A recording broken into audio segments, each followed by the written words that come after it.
Hello everybody, Shrouded Hand here. Today we're going to be looking at one of the sickest serial killers that I've ever heard of, and with all the things that I've covered on this channel, that's saying something. This is the story of Donald Pee Wee Gaskin. Now I'm going to rely a lot on Gaskins' autobiography called The Final Truth. There is some doubt about a few details in this book. I'll talk a bit about that at the end, but for the most part this is taken from Pee Wee's story in his own words. Born on March the 31st, 1933, Donald Pee Wee Gaskin grew up on a tobacco farm outside Leo in South Carolina. He was very small for his age. He would get beaten up by other kids and by his mother's various boyfriends. Due to his small stature, he earned the nickname Pee Wee and quickly learned how to handle himself in a fight. At a young age, he visited a carnival show with live alligators and snakes. At one point, the man running the show picked up a live rat and dropped it into a tank with a king cobra. The man points out that the snake was fed last night and wouldn't need to eat again for a couple of weeks. The snake kills the rat, not out of hunger, but because it wants to kill something. The snake struck, then stretched out and went back to sleep. The rat didn't move. I looked at my reflection, then at the cobra, and I turned and saw my girl cousin holding tight to my mama's leg, and I looked up at my mama's and stepdaddy's faces and saw that they seemed pretty scared too. I had a hard on, and I knew that what I had just seen was somehow special and important, even though I didn't know why. I still carry that memory clear as a picture etched on my brain. Nothing they do to me can ever burn it away. It was around this time that Pee Wee Gaskin started to notice a feeling inside him. He describes it as feeling like a hot ball of lead in his guts that would roll around. When he felt it, he would get an urge to violently lash out at those around him. For the most part, he could keep these feelings under control, but every now and then it would rear up inside him, making him feel like he would explode. In his teenage years, he and two friends, Marsh and Danny, started breaking into houses to steal stuff. They named themselves the Trouble Trio.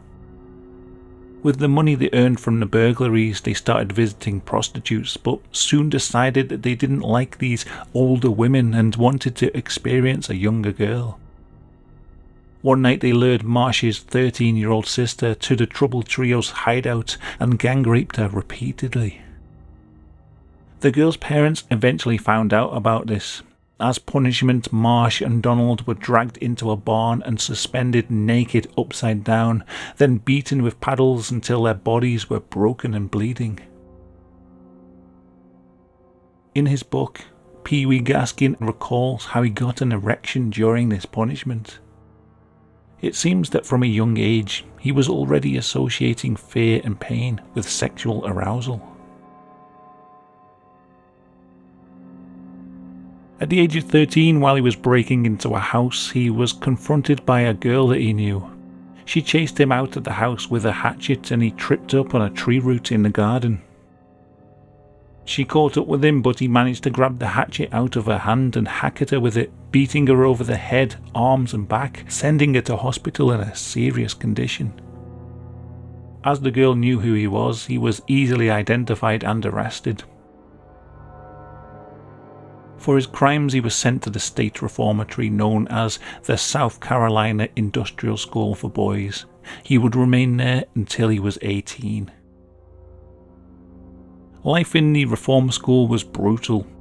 Breaking any rules would be punished with severe beatings, hard labour and solitary confinement. But the guards' punishments weren't the worst thing.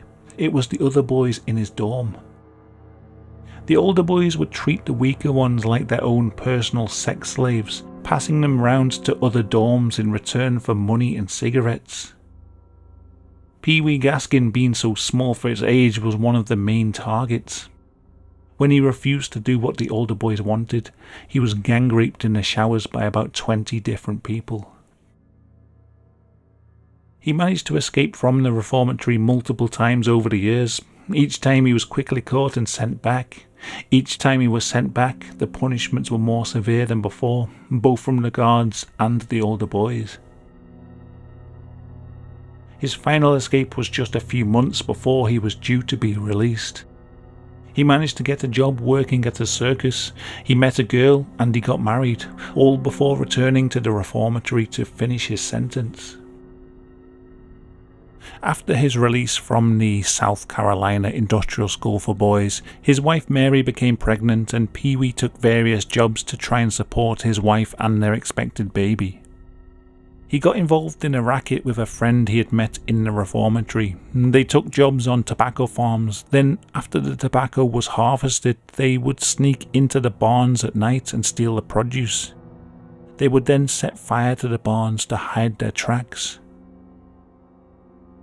One day, 2 teenage girls who lived on the farm came into the barn while Pee-wee was working and started to taunt him.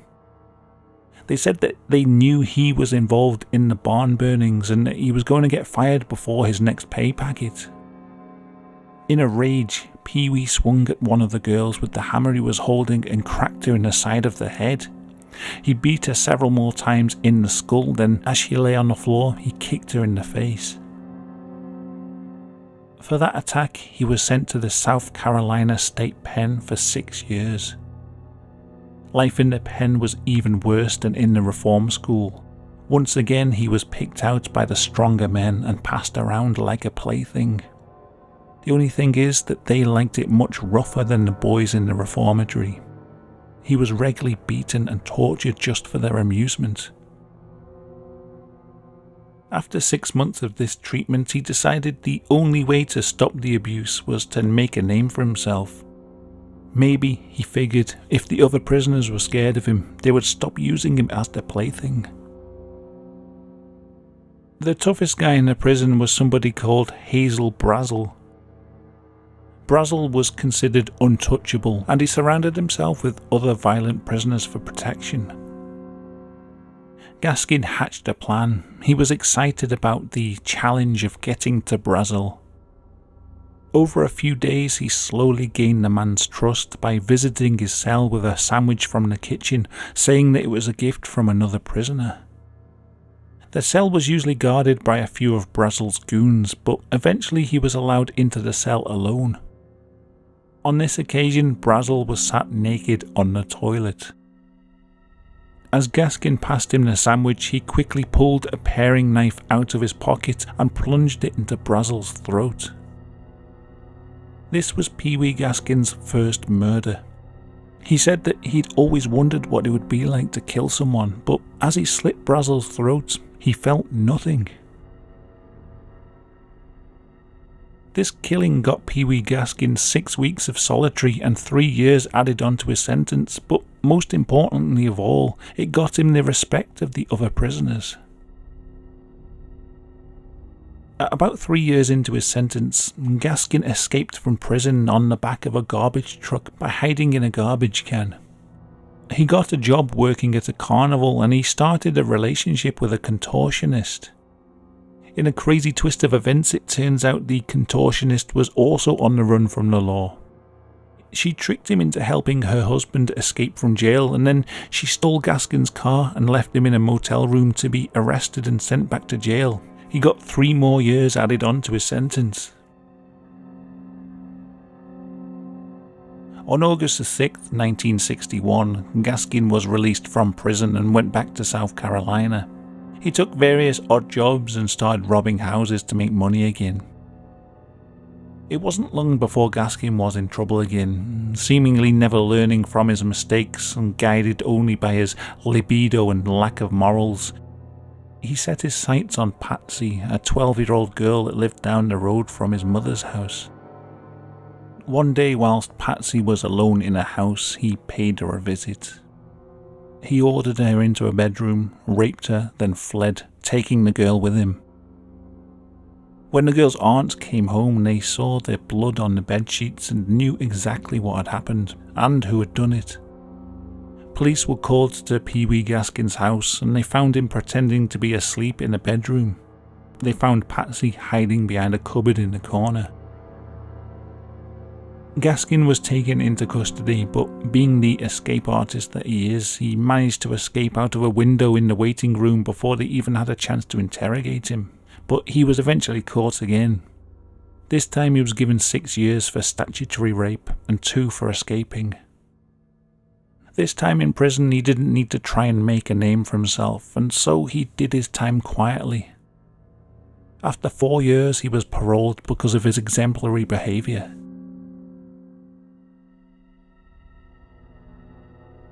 Out of prison and enjoying the free life, he drove around cheap bars, picking up women for even cheaper sex. He got really infuriated though when women would reject him. That heavy, hot, lead-like sensation, the one that he'd felt intermittently through his life, rolling about in his gut, was now becoming too strong to ignore. He describes it as an intolerable pain, moving up his spine to his head, then back down to his guts. He started having dark fantasies about stringing up the women that rejected him and whipping their bodies to bloody tatters. Then one day in September 1969, he was driving in Myrtle Beach when he picked up a 19-year-old girl hitchhiking to Charleston. At some point in the journey, the girl became nervous. I guess he was acting weird, and she asked him to drop her off at the side of the highway. He pulled off onto a dirt road, stopped the car, and had an epiphany. In his own words, he describes it like this. When I stopped, I turned sideways on the seat and stared at her, and that was the moment when my miracle comes shining down. Now don't get me wrong, I didn't see no real beam of light like Paul said he saw, but I did find my answer surely as he found his. And the answer was simple. What I had to do was kill her. I remember smiling to myself and wondering why I hadn't ever thought of that before. If she was dead, she couldn't ever tell the law or nobody nothing. So once I had made my mind up and decided that she was going to die somehow, I could do anything I wanted with her. Anything. He beat the girl unconscious and tied her arms behind her back with her belt. Then he dragged her outside to a secluded location and stripped her naked. He carried a long knife called a toothpick. He used it to slice off one of her nipples and then he put it in his mouth. Then he put it in her mouth and made her swallow it, which caused her to vomit all over herself. This angered him and he beat her even more. Then he rolled her over and sodomized her violently. When he was finished with her, he threw her in the trunk of his car and drove to a place deep in the swamps. He knew that here her body would sink without a trace. He took her out of the trunk, laid her on the ground and bound her tightly with a clothesline. Her knees were tied tight to her neck. By this point she was having trouble breathing, but she wouldn't be alive much longer anyway. As one final torture, he again took out his 11-inch toothpick knife blade and slid it into her rectum. Then he pulled it forward, slicing through flesh. He describes it like this. Where she had 2 little holes, she now had one big one. She twisted and jerked, trying to scream. I wanted real bad to take off her gag and hear her, but I would have been crazy to do that. He then weighed down her body and threw her into the swamp. She sank quickly without a trace. After that he drove to a truck stop and ordered the biggest steak on the menu. Finally that hot lead-weight feeling in his stomach was gone. All that bothersomeness inside me had sank into the marsh with the girl, and from then on, whenever the pain came back, I knowed what to do to get rid of it.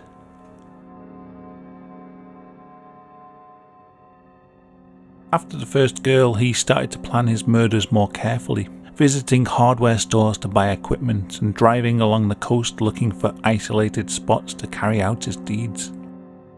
It was about every 6 weeks that hot, bothersome feeling would return to his guts, making him need to kill again. He would most often pick up lone hitchhikers and drive them to a place where he wouldn't be disturbed, but his methods of torture were as varied as his imagination. Some I cut, some I burned. I ran a cable in and out one, then hung her up by it. I pumped another one full of water, which seemed to really hurt, filling her up until it came out of her nose and mouth, but she died quick, which I hadn't expected, so I didn't do that anymore. I preferred for them to last as long as possible. By October of 1970, he'd committed 10 of what he called his coastal murders.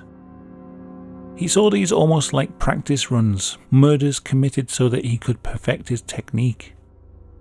After that, he started what he would call his serious murders. These were murders of people that were closer to him, more serious in nature because there was a chance the killings could be linked back to him, whereas the coastal murders were all complete strangers.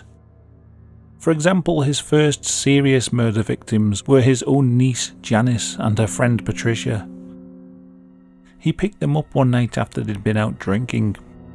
As they were only 15, they needed to sober up before going home, so he suggested they come back to his place and take a cold shower. As you can imagine, he had other intentions. Back at his place, he tried to sexually assault Janice. As he was doing this, Patricia hit him over the head with a 2x4 and the girls tried to escape. He managed to catch them before they could run away, and knowing that there was no way he could let them go, he killed them both. Patricia he drowned in a septic tank. Janice he beat to death and buried her body on some farmland. Naturally, Donald Gaskin, because of his history, was suspected in the girls' disappearances, but with no evidence against him and no bodies found, he got away with these crimes for many years. He claims his next serious murder victim was 13-year-old Peggy Catino, daughter of State Representative James Catino. Her body was found in the woods, beaten, burned and suffocated to death. Another serial killer called William Pierce was charged with her murder, although later in his book, Pee Wee Gaskin revealed details about her body that apparently weren't released to the public. The newspapers reported that her body was covered in cigarette burns, but Gaskin reveals what he actually did to her in his autobiography, something he says that proves that he was the killer. According to him, she wasn't tortured with cigarette burns, but with acid slowly trickled over her body. After this confession came forward, William Pierce's lawyers appealed to have his murder conviction vacated, but the appeal was rejected. They said that Gaskin was just making up these details to make a name for himself. Whether there's any truth to this, I can't find for sure. Now, I won't list every murder in detail here because it would take way too long. A lot of these serious murders were quick kills, done for convenience or just to shut somebody up. For example, there's Martha Ann Dix, a woman who hung around the garage where Pee Wee worked. She started joking that she was pregnant with Gaskin's baby, and a lot of the guys who were working with him started to laugh about it. In order to stop her making fun of him, he drove her to his place and forced her to swallow a jar full of random pills that he'd taken from the various women's purses during his coastal kills. She overdosed quickly and he dumped her body in a ditch. Another example of one of his kills for convenience was Eddie and Bertie Brown. They were a couple that he used to fence illegal firearms. When it seemed like the police were after Eddie Brown, Pee Wee Gaskin got worried that they might name him, so he invited them both to his house and shot them dead, burying their bodies next to his dead niece. Like I say, a lot of these serious murders were done out of convenience, but he was still committing his coastal kills. These he did purely for his own pleasure. By 1973, he was killing at least once a month, sometimes more. He describes this urge to kill in his autobiography. I noticed that my bothersomeness was coming as regular as a woman's ragtime, and it always let me know a few days ahead when to expect it. I got nervous on the 10th, edgy and mean by the 12th, and the pains commenced on the 14th or 15th. Years later, I read about that woman's PMS thing, and I reckon what I had was pre-murder signals. My relief still only come with coastal kills. He committed a particularly gruesome murder in 1973. It was a 14-year-old girl that had ran away from home. He took her to an abandoned house and took his time killing her. He would slice off bits of her body, then cook them on a stove and eat it in front of her. This lasted for a couple of days. He would have kept her alive longer, he said, if she hadn't been crying and whimpering the whole time. He finished her off by slitting her throat and burying her body in the woods. It was shortly after this murder that Pee Wee Gaskin bought a hearse. He took to driving it about with a sign in the back saying, "We haul anything, living or dead." When people asked him why he was driving a hearse, he would say, "Because I kill so many people, I need a hearse to haul them to my private cemetery." Of course, people would laugh at this, but they would also know his reputation and wonder if there was more truth to it than he was letting on. One of the sickest murders in that hearse was of 23-year-old Doreen Dempsey and her 2-year-old daughter, Michelle. Doreen was a family friend who was heavily pregnant at the time. She came to Donald Gaskin because she didn't have a place to stay. Gaskin told her that he had a spare trailer that she could use rent-free, but she would need to provide him with other services in return. As they drove to the trailer, he stopped the hearse and made her get in the back naked. He handcuffed her and ordered her to perform fellatio on him. As she was doing that, he leant over and pulled her 2-year-old daughter into the back with them and started to undress her too. When Doreen protested, he smacked her in the head with a hammer, knocking her out cold. Now, I don't really have any desire to describe what happened next, but you can probably imagine what he did to them both. Needless to say, it ended up with them both dead and buried in an abandoned wasteland. Neither of them died a virgin.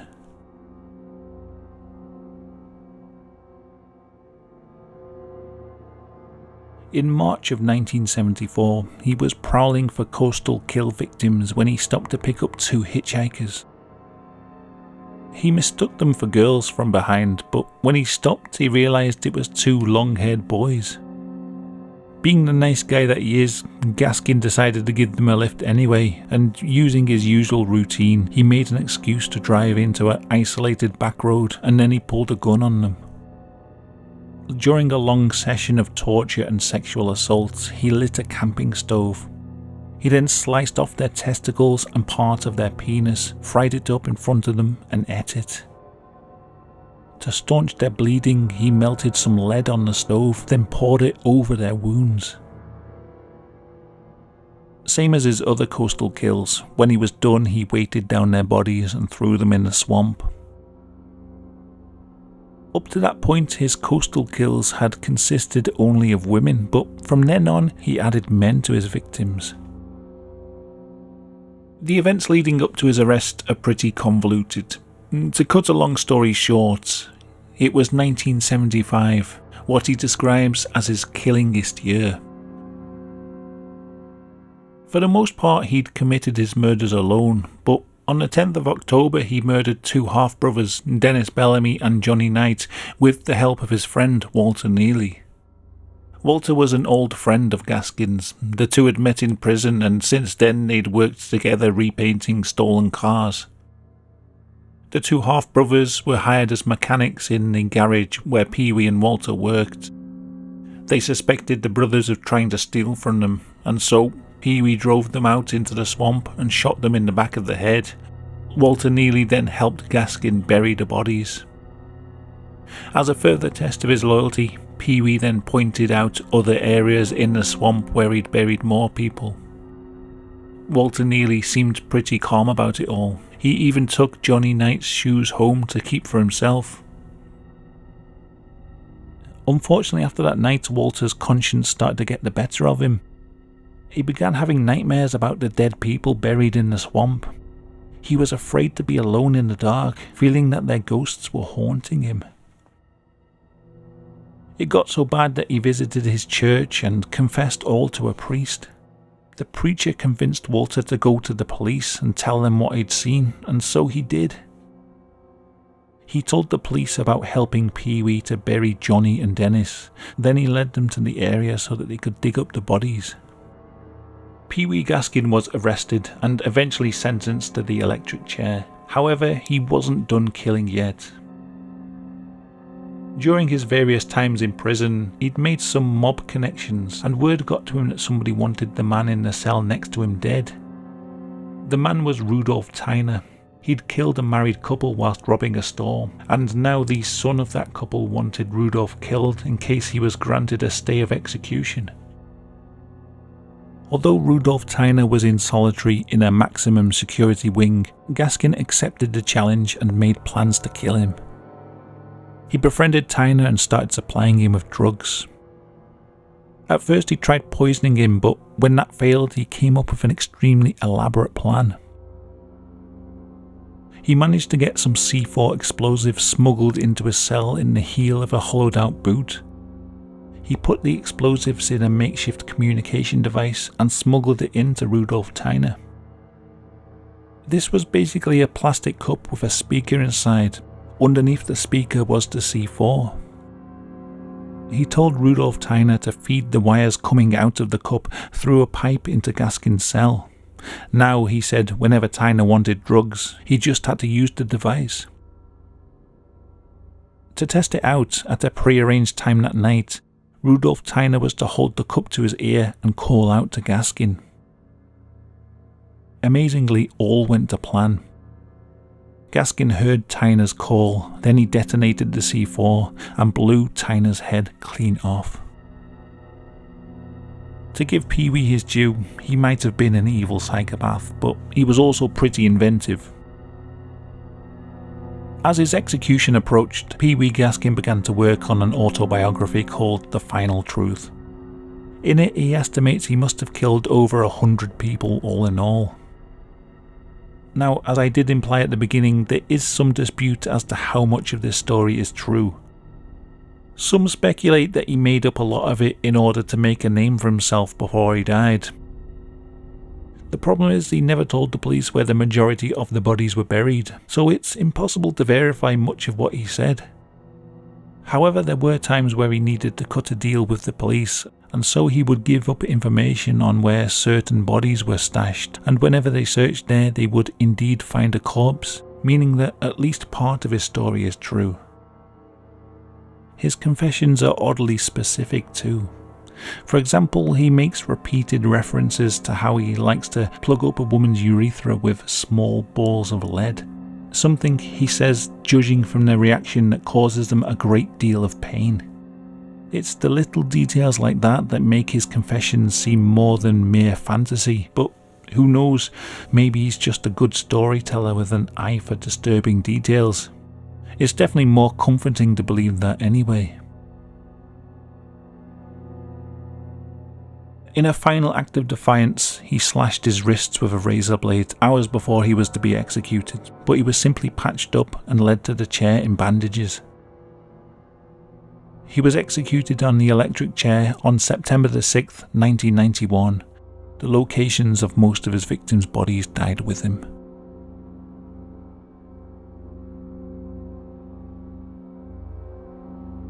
His autobiography is pretty hard to get hold of now, but if you do find a copy, it's well worth a read. There's loads of details in there that I didn't have time to cover, like his various ways of escaping the law and how many women he actually did marry in the end. I wouldn't call it a pleasant read, but it's definitely interesting. So as usual, I want to say thank you for watching the video. I know it's been a bit of a long one, so thanks for sticking till the end. And I also want to thank all of you who are supporting the channel. It really means a lot. The support from you guys really does make it a lot easier, so thank you.